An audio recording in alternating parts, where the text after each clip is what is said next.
ನೋಡಿರಲ್ಲ ಸ್ನೇಹಿತರೆ, ಇದು ಸಕಲೇಶ್ಪುರದಿಂದ ಮಾರ್ನಹಳ್ಳಿವರೆಗೂ ಏನು ಬೆಂಗಳೂರು-ಮಂಗಳೂರು ರಾಷ್ಟ್ರೀಯ ಹೆದ್ದಾರಿ ಇದೆ. ಹೆದ್ದಾರಿಯಲ್ಲಿ ದೊಡ್ಡತಪ್ಲೆ ಹತ್ರ ರೈಲ್ವೆ ಕ್ರಾಸಿಂಗಿಂದ ಮುಂದೆ ಏನು ವೈಡ್ನಿಂಗ್ಗೋಸ್ಕರ ಸುಮಾರು 100 ಅಡಿ ಎತ್ತರದ ಗುಡ್ಡವನ್ನು 90 ಡಿಗ್ರಿನಲ್ಲಿ ಇವರು ರಾಷ್ಟ್ರೀಯ ಹೆದ್ದಾರಿ ಪ್ರಾಧಿಕಾರದವರು ಕಟ್ಟಿಸಿದ್ದಾರೆ. ಅದು ಇವತ್ತು ಮಳೆಯಲ್ಲಿ ನಮ್ಮ ಕಣ್ಣೆದುರುಗಡೆ ಲೈವ್ ಕೊಚ್ಕೊಂಡು ರಸ್ತೆಗೆ ಬಂದಿದೆ.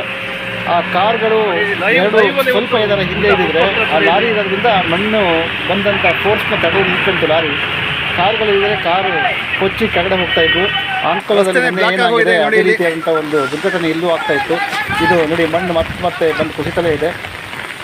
ನೀವು ನೋಡ್ತಾ ಇರ್ಬೋದು.